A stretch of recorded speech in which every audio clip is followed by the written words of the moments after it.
چاہتا ہوں کہ عام طور پہ لوگ سکسیس سٹوریز سنتے ہیں، اور یہ جو آپ کے پورا سفر ہے اور آج جس مقام پہ ہیں، خصوصاً میں اپنے یوتھ کو یہ کہنا چاہوں گا کہ وہ اس پہ غور کریں. تو یہ ساری چیزیں جو آج کامیابیاں نظر آتی ہیں وہ ایسے ہی نہیں آ جاتی. تو سکسیس سٹوریز تو ہم اکثر سنتے رہتے ہیں، سناتے بھی رہتے ہیں. تو کچھ مجھے ایسے پوائنٹس بتائیں جس کو جہاں پہ آپ کو ڈیفیکلٹیز ہوئیں، کوئی ٹف ٹائمز آئیں، 2-3 ایسی چیزیں پہ جہاں پہ سے گزر کے آپ نے وہاں سے سبق سیکھا اور پھر آگے بڑھے. تو تاکہ لوگ جو اوور نائٹ جو ہے وہ تبدیلی چاہتے ہیں یا اوور نائٹ جو کامیابی چاہتے ہیں، ان کے لیے اس میں سبق ہو کہ کس پروسیس سے، کن مشکلات سے گزر کے جہاں پہنچا جاتا ہے. ڈاکٹر صاحب دیکھیں، جو ہمارا ٹائم تھا نا، آج سے کوئی اگر دیکھا جائے، اگر ہماری 55 ایج ہے تو اس کا مطلب ہے کہ 40 سال پہلے تو کوئی آپ کو گائیڈ کرنے والا نہیں تھا. مجھے یاد ہے کہ جب میں نے میٹرک کیا، میرے سارے دوست FSC میں چلے گئے، اور مجھے ہمارے ایک اللہ غریق رحمت کرے، ہمارے ایک پرنسپل صاحب تھے، تو انہوں نے میرے والد صاحب کو کہا کہ آپ اپنے بچے کو کامرس کالج میں ڈالیں، وہ 2 سال کے بعد گریڈ 15 میں ہو جائے گا. تو مجھے انہوں نے کامرس کالج میں ڈال دیا. اب میں اس وقت اپنے بیڈ کے نیچے گھس کے رات کو رویا کرتا تھا کہ میرے سارے دوست اس طرف چلے گئے، میں ڈاکٹر بننا چاہتا تھا، مجھے اس طرف لے کے آ گئے. جب کامرس کالج میں آیا تو اس وقت کامرس کالج میں اب تو بہت ساری انوویشنز ہیں، نئی چیزیں ہیں، IT آ گیا. تو اس وقت ٹائپ رائٹر ہوتا تھا اور شارٹ ہینڈ ہوتی تھی. مجھے ایسے سے پتہ چلا یار، یہ تو ایک آپ کسی آفیسر کے جو ہیں وہ ساتھ جڑے ہوں گے، اس کے متات ہوں گے، اور آپ اس کی ڈکٹیشن لیں گے اور کریں گے. تو میں ایک دم ڈس ہارٹ ہو گیا. میں نے کہا یار کس طرف مجھے لے آئیں.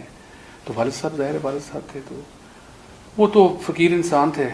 بہرحال وہ میرا ٹف ٹائم تھا 2 سال کہ میں نے کیسے گزارا. کہ پھر میں نے بعد میں ایڈمیشن لیا BCom میں. تو پھر گریجولی آہستہ آہستہ، چونکہ بہت نال کے بچے بھی ہمارے ساتھ تھے، PS کے بھی تھے، باقی بھی تھے، تو میڈیم آف جو انسٹرکشن تھا، ایجوکیشن تھا، وہ انگلش تھا. تو وہ سارا پھر آہستہ سے وہ چیزیں آئی. میں نے کہا اب میں بینک میں جاؤں گا، میں ایک بینک مینیجر بنوں گا. تو ایک ہوتا ہے نا انسان کا.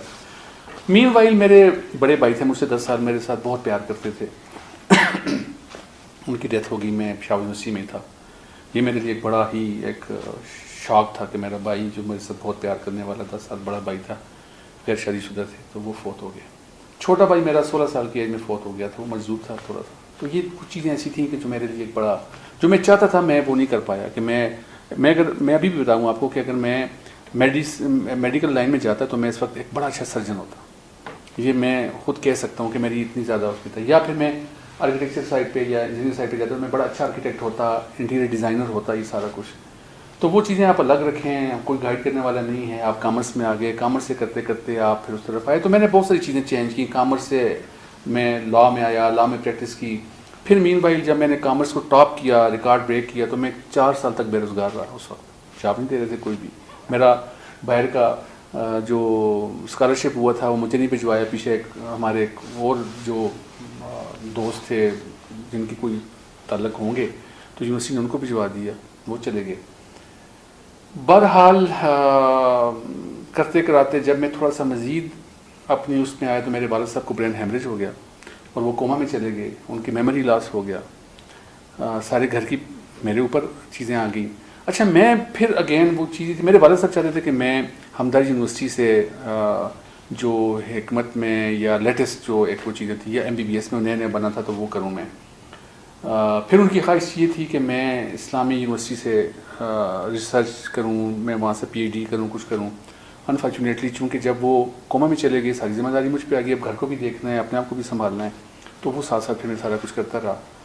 تو یہ مشکلات وہ ہیں کہ جو انسان کو بڑا کبھی نا ہمت بھی دیتی ہیں اور کبھی انسان بہت زیادہ اپنے آپ کو ڈپریس بھی فیل کرتا ہے. اچھا میرے اندر ایک چیز ہے کہ میں کچھ نہ کچھ کرتا رہتا ہوں. میں کہتا ہوں کچھ نہ کچھ کروں، اور میں ہمیشہ انکریج کرتا ہوں جو بچے محنت کرتے ہیں، پڑھتے ہیں، آگے بڑھتے ہیں. اچھا اس میں ظاہر ہے یہ ایک سائڈ یہ ہوگی جو ٹف ٹائم، جو لوگ سمجھتے ہیں کہ ویسی چیزیں ہو جاتی ہیں. تو یہ ٹف ٹائم اصل میں آپ کو آگے لے جانے میں بڑی مدد دیتے ہیں. اور جب پھر آپ کرتے کراتے اپنی ڈریم جاب پہ آ گئے، اپنی چوائس پہ، تو اس میں بہت ساری چیزیں ایسی ہوں گی، بہت سارے کام اچھے آپ نے کیے ہوں گے، ظاہر کر رہے ہیں. لیکن کچھ چیزیں ایسی ہوتی ہیں کہ جس پہ آپ اپنے آپ کو کہیں کہ جواد ویل ڈن، یہ وہ کام ہے جس پہ مجھے فخر ہے. تو وہ کوئی ہمیں اگر آپ اس کو بتا سکیں. دیکھیں کام تو سارا اللہ پاک نے لینا ہوتا ہے. وہ آپ کی عزت اور سارا کچھ کرنے والے وہ تو عز منتشا وہ تو ذل منتشا وہ اللہ پاک کی ذات ہے, وہی سارا کچھ کرتے ہیں. لیکن میں سمجھتا ہوں کہ میرا جو یہ ڈیسیژن تھا کہ میں نے اس بچے کو دیکھتے ہوئے یا وہ 3-4 بچوں کو دیکھتے ہوئے اپنے جو ادارہ بنایا تھا, میرے خیال میں یہ میرے لیے سب سے بہترین میرا وہ ایک ڈیسیژن تھا جس پہ مجھے فخر ہے کہ میں نے بجائے اس کے کہ میں کہیں پہ جاب کر رہا ہوتا, میں پی ایم ایس, اس وقت پی ایم ایس تو نہیں ہوتا تھا, اس وقت پی سی ایس ہوا کرتا تھا, وہ بھی میں نے کیا. اور میں شاید ڈی ایس پی اس وقت بھرتی میں نے چھوڑ دیا تھا, میں نے اس کو جوائن نہیں کیا تھا. تو اگر میں ہوتا تو میں آج کیا ہوتا, ڈی آئی جی ہوتا. لیکن میں ایک خاص دائرے کے اندر ہی کام کر رہا ہوتا. میں انڈیپینڈنٹلی اپنا ادارہ بنایا اور پھر میں نے ریسورسز جہاں سے بھی لے کے آیا اپنے اس پہ یا اپنی ٹیم کے ساتھ مل کے, پھر ہم نے کہاں مستوج اور کہاں آپ کے گرم چشمہ اور کہاں پہ بونی اور شندور اور کہاں پہ آپ کے یہ دروش اور کیا کہتے ہیں اسے کیلاش کی وادیاں, اور کدھر آپ کے تاؤ بٹ اور کیل, اور کہاں پہ آپ کی جو کھلیانہ اور لیپا, اور پھر اگر آپ اس طرف دیکھیں تو کدھر آپ بنیر ہے اور کہاں پہ سکھر. تو اللہ نے کام کر آپ سے لینا ہوتا ہے. تو یہ شاید بہت ساری ایسی گروپس ہیں کہ جن کی پہنچ نہیں ہوتی ریسورسز تک, تو ان تک وہ چیزیں پہنچانا, ان کی کیپیسٹی بلڈ کرنا, ان کو پاؤں پہ کھڑا کرنا اور ان کی تھوڑی سی مدد کر دینا کہ وہ اپنی فیملی کو, اپنے آپ کو اور اپنے جو بچے ہیں ان کو سپورٹ کر سکیں.